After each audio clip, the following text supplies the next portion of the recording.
certain paradigms.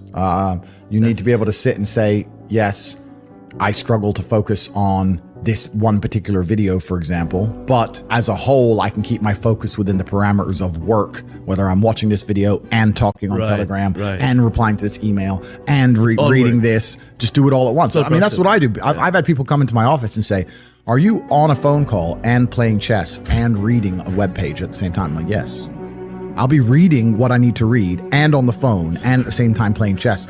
Otherwise, my brain's not full enough. You need to be stimulated. Yeah. So, yeah, can I focus on one thing? Not easily. But am I massively successful doing enormous amounts of work? Yes, every single day. Yeah, so that's the most important thing. It's just staying within the parameters of constructive.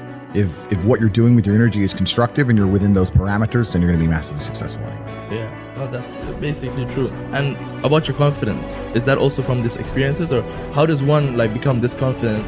And especially another thing is you seem like you really love yourself, and which is a good thing. But how does someone go about loving themselves? I'm proud of myself, and I deserve to be. Yeah. Most people don't deserve to be proud of themselves, and that's the truth. A lot of people say, "Oh, I have confidence issues," and I say, if I was you, I would have confidence issues. Of course, I completely understand why you have confidence issues. You're a dork. But we have to be realistic here. We have to be absolutely not only realistic, because the world is brutal and it's harsh.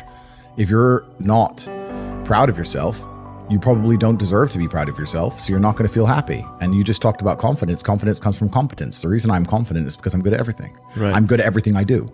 The things I'm not good at, I'm not confident in, of course, and I know what they are. I don't do them very often. I've now created my reality to the point where I don't do anything I'm not good at. You just hire. I either hire or I just don't want to do it. Like I don't play darts. Yeah. I'm not good at darts, right? I do what I'm good at. Yeah. So yeah, I'm absolutely and utterly confident because I'm absolutely and utterly competent, and that takes practice and discipline and motivation, and you need to fail a few times, you need to get up. And like I said earlier, when I learned my entire mindset in professional fighting and chess, the two combined, that's how it comes down to. And when people say, oh, I have confidence issues, usually I can look them up and down and say, yeah, if I was you, I would completely and utterly struggle with confidence issues, because the world is competitive.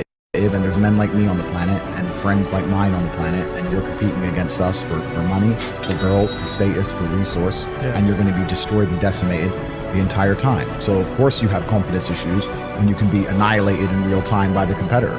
Yeah.